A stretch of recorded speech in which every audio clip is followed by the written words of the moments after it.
মঞ্চের পৌরসভার বিরুদ্ধে লড়াই চালিয়ে যেতে হবে।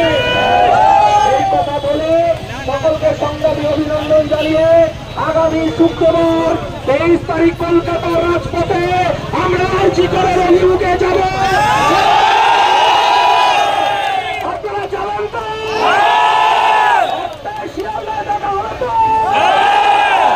এই মমতা শুরু করার জন্য আমরা সেদিনকে গিয়েছিলাম। আমি জুবি সাহেব, শান্তিনী মল্লিক, আমরা সেদিনকে আমার নির্যাতিত আবহাওয়ার বাড়িতে গিয়েছিলাম। ওর বাবা আমাদেরকে হাতটা ধরে বলেছিল, নওশাদকে বলে দিও এই সরকারের ভিতটাকে নামাতে হবে। শিয়ালদায় দেখা হলো একটা লড়াই জারি থাকবে। ইনকলাব জিন্দাবাদ, ইন্ডিয়ান সেকুলার ফ্রন্ট জিন্দাবাদ। আপনারা একটু আস্তে আস্তে তারা যাবেন, এখন যাবেন, কিন্তু সায়নদান সংক্ষিপ্তকারের কথা বলে আমাদের এই সংক্ষিপ্ত সভা দিতে হবে। আমি বলবো না খুব বেশি কিছু।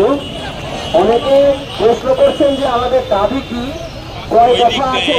কিছুদিন আগে কয়েকজন দেখছিলাম বলছেন খুব স্পষ্ট কথায়, দফা এক, দাবি এক, স্বাস্থ্যমন্ত্রী, দফা এক, দাবি এক, পুলিশ মন্ত্রী, এটা শুনছিলাম। তবে এটা